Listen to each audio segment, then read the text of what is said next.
Hello everyone, welcome back to your YouTube channel success era. आज हम field work क्षेत्रीय कार्य के अंतर्गत एक नए टॉपिक को लेकर उपस्थित हैं, जो कि किसी भी संस्थान के सर्वेक्षण से संबंधित है।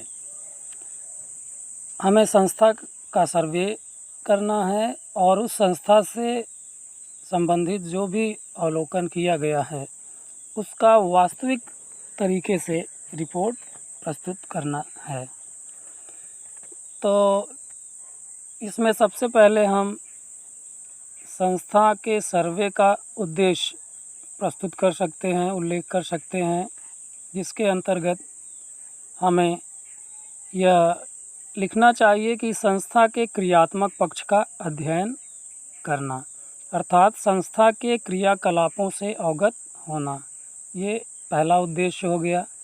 नंबर 2, संस्था का प्रभाव समाज में, उस संस्था का क्या प्रभाव है, क्या ख्याति है, उसकी उपलब्धता से अवगत होना।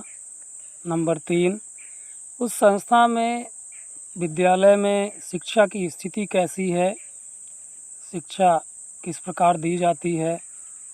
नंबर 4, संसाधनों की उपलब्धता से अवगत होना, अर्थात उस संस्था में क्या सभी भौतिक और मानवीय संसाधन की पर्याप्त उपलब्धता है या नहीं। कर्मचारियों की उपलब्धता, प्रत्येक कार्य के लिए विद्यालय में कर्मचारी उपलब्ध हैं या नहीं, और छात्रों के नामांकन की स्थिति आदि से अवगत होना। ये सारे हमारे उद्देश्य हो गए इस सर्वे को करने का। फिर इसके बाद आता है सर्वेक्षण प्रारंभ करने की तिथि व समय। सर्वप्रथम हमें इस बात को इंगित करना चाहिए कि सर्वेक्षण कार्य कब प्रारंभ किया गया और सर्वे करने का समय क्या था। तत्पश्चात विद्यालय का नाम उल्लेख करना चाहिए, जिस भी विद्यालय गत संस्था का हम सर्वे करना चाहते हैं। इसके बाद विद्यालय का स्थापना वर्ष, किस वर्ष ये विद्यालय स्थापित किया गया। विद्यालय का प्रकार भी लिख सकते हैं, सरकारी, अर्ध सरकारी, किस प्रकार का विद्यालय है, और विद्यालय तक पहुंचने का मार्ग, हम किसी प्रसिद्ध स्थान से, मार्केट से विद्यालय तक किस रास्ते से होकर जा सकते हैं। इसके बाद हमें उल्लेख करना चाहिए कि विद्यालय के कार्य का समय क्या है, अर्थात विद्यालय कब स्टार्ट होता है और कब अवकाश होता है। ग्रीष्मकाल और शीतकाल दोनों का अलग अलग उल्लेख कर सकते हैं हम। इसके बाद विद्यालय के संस्थापक, संस्थापिका के नाम का उल्लेख करना चाहिए, जिसके द्वारा विद्यालय स्थापित किया गया। यदि मैनेजमेंट कमेटी है तो विद्यालय की प्रबंध समिति के अध्यक्ष और अध्यक्षता का नाम, पता सहित उल्लेख करना चाहिए। तत्पश्चात अब प्रशासनिक पक्ष पर हम आते हैं, जिसमें सबसे पहले वर्तमान प्रधानाचार्य का नाम उल्लेख करना चाहिए और प्रधानाचार्य की शैक्षिक योग्यता क्या है उसका उल्लेख करें। फिर इस समय विद्यालय में शिक्षकों शिक्षिकाओं की संख्या का उल्लेख किया जा सकता है। तत्पश्चात हमें विद्यालय का उद्देश्य स्पष्ट करना चाहिए कि विद्यालय को स्थापित करने का उद्देश्य क्या है, जिसमें हमें दर्शाना चाहिए कि उच्च एवं गुणवत्तापूर्ण शिक्षा प्रदान करना, जिससे कि अधिक से अधिक बालक ज़रूरतमंद को शिक्षा प्राप्त हो सके। तत्पश्चात अब हमें शिक्षक शिक्षिका के विषय में सूचना सारणी के माध्यम से प्रस्तुत करना चाहिए। टीचर और सब्जेक्ट वाइज क्लासिफिकेशन, जिसमें पहला कॉलम होगा क्रम 1 2 3 4 के हिसाब से शिक्षक का नाम, क्रम से शिक्षक द्वारा पढ़ाए गए विषय और उस शिक्षक की शैक्षिक योग्यता और किस पद पर वो कार्यरत है। किसी भी प्राइमरी स्कूल में जब हम जाते हैं तो इस प्रकार का क्लासिफिकेशन वर्गीकरण हमें देखने को मिलता है, जिसमें कि प्रधानाचार्य, सहायक अध्यापक और शिक्षा मित्र, रसोइयाँ आदि का उल्लेख देखने को मिलता है। इसके बाद हमें चतुर्थ श्रेणी के कर्मचारियों का भी उल्लेख करना चाहिए। नाम, योग्यता और कार्य का स्वरूप, किस प्रकार के कार्य को वो संचालित करते हैं। फिर अगला बिंदु आता है विद्यालय का क्षेत्रफल, अर्थात जिस भी संस्था का सर्वे हम कर रहे हैं उस विद्यालय का भूभाग कितना है, क्षेत्रफल कितना है, विस्तार कितना है, एक आंकड़ा देना चाहिए। विद्यालय में प्रवेश की विधि कैसी है, प्रवेश परीक्षा के माध्यम से या मेरिट के अनुसार। फिर उस विद्यालय का टाइम टेबल का उल्लेख हमें करना चाहिए, क्योंकि विद्यालय की संपूर्ण व्यवस्था इसी समय सारणी टाइम टेबल के अनुसार ही संचालित की जाती है। तत्पश्चात विद्यालय में कुल कक्षों की संख्या कितनी है, कितने कक्षों का निर्माण किया गया है, जिसमें प्रशासनिक कक्ष, प्रधानाचार्य, कार्यालय, प्रयोगशाला कक्ष यदि विद्यालय में हैं तो कौन कौन सी प्रयोगशाला उपलब्ध हैं, समारोह के लिए हॉल की व्यवस्था है कि नहीं है, यदि है तो समारोह हॉल की साज सज्जा किस प्रकार की गई है, उसमें हवा और प्रकाश आने की क्या व्यवस्था है। निर्माणाधीन कक्ष यदि हो तो उसका भी उल्लेख करना चाहिए कि विद्यालय में इतने निर्माणाधीन कक्ष उपलब्ध हैं। छात्र और छात्राओं के लिए कॉमन रूम की व्यवस्था है कि नहीं है, यदि कॉमन रूम है तो वो कहाँ स्थित हैं और उसकी आकार प्रकार, साज सज्जा, बैठने की व्यवस्था, वहाँ से पेयजल की सुविधा की उपलब्धता क्या है, इन सारी बातों का उल्लेख करना चाहिए। तत्पश्चात स्वच्छ जल की व्यवस्था विद्यालय में किस प्रकार की है, कुआं, हैंडपंप, जेट पंप, नगर पालिका द्वारा जल वितरण, इन बातों का भी उल्लेख किया जाना चाहिए। इसके पश्चात उस संस्था में व्यावसायिक शिक्षा की व्यवस्था है या नहीं, इसका भी उल्लेख हमें करना चाहिए। व्यावसायिक शिक्षा के अंतर्गत कंप्यूटर शिक्षा हो गई, चित्रकला हो गया, लकड़ी का काम हो गया, ये सारी बातें आती हैं।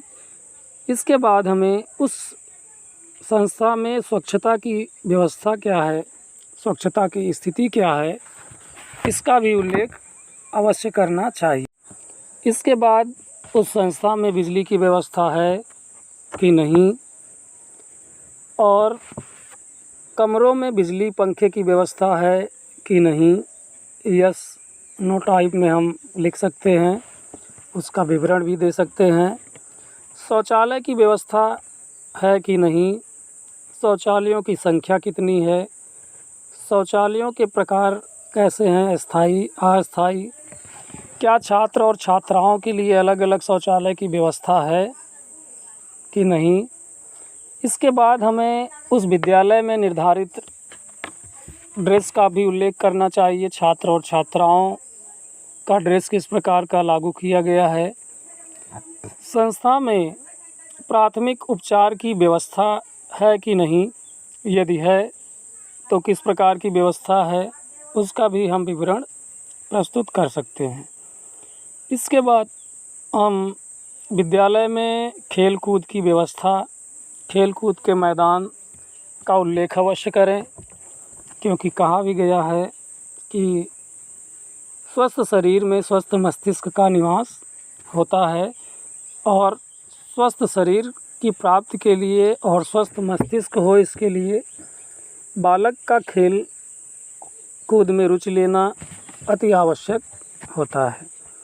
इसी के अंतर्गत हम खेलों का नाम उल्लेख भी कर सकते हैं कि कौन कौन से विद्यालय में खेल कूद का आयोजन किया जाता है और उनसे संबंधित उपकरण संसाधनों की उपलब्धता विद्यालय में है कि नहीं।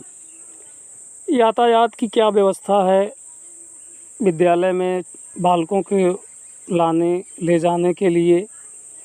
मुख्य मार्ग से विद्यालय की दूरी क्या है, संस्था जिसकी हम सर्वे कर रहे हैं, और उस संस्था में पार्किंग की क्या व्यवस्था है। पार्किंग की व्यवस्था की स्थिति के बाद हमें पुस्तकालय की स्थिति और पुस्तकों की उपलब्धता का भी अवलोकन करना चाहिए। हो सके तो कुछ पुस्तकों का विवरण प्रस्तुत करें और पुस्तकालय में बैठने की व्यवस्था, बिजली पानी की व्यवस्था, समाचार पत्रों की उपलब्धता, क्या विद्यालय में समाचार पत्र प्रतिदिन आते हैं, कौन कौन से समाचार पत्र उपलब्ध हैं, इसका भी विवरण दे सकते हैं। तत्पश्चात विद्यालय में अनुशासन की स्थिति कैसी है, इस पर भी हमें अपने विचार देने चाहिए।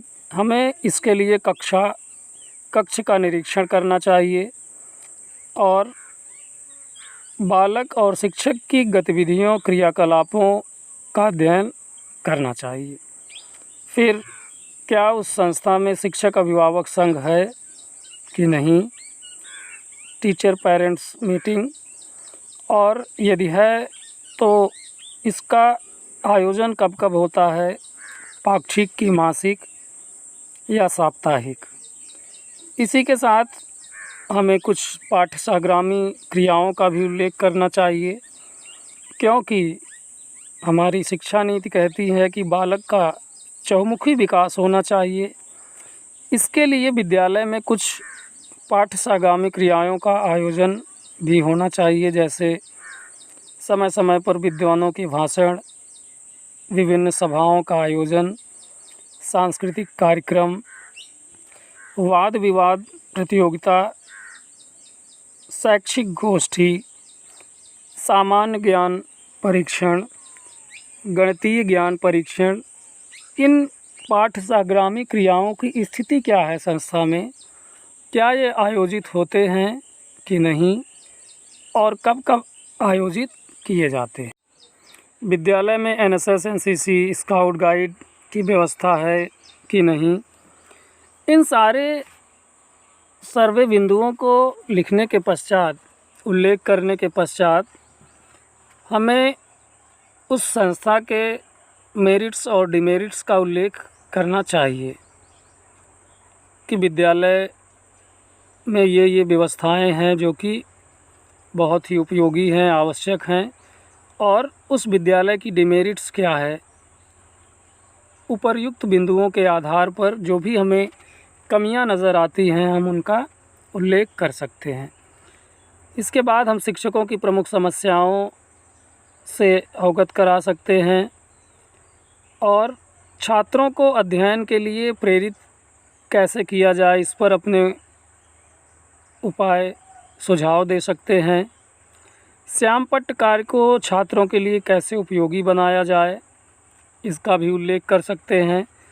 सरल शब्दों में कहें तो इन सारी बिंदुओं के पश्चात हमें जो भी उस संस्था में कमियां नज़र आती हैं, उन कमियों और उनके गुणों को उल्लिखित करना है और उन कमियों को दूर करने के लिए अपने सुझाव देने हैं कि इन कमियों को यदि दूर कर दिया जाए तो यह संस्था के हित में और छात्र हित में होगा। उम्मीद है कि इन सारी बिंदुओं के आधार पर आप अपने इस सर्वे कार्य का उल्लेख सफलतापूर्वक करने में सक्षम होंगे। धन्यवाद।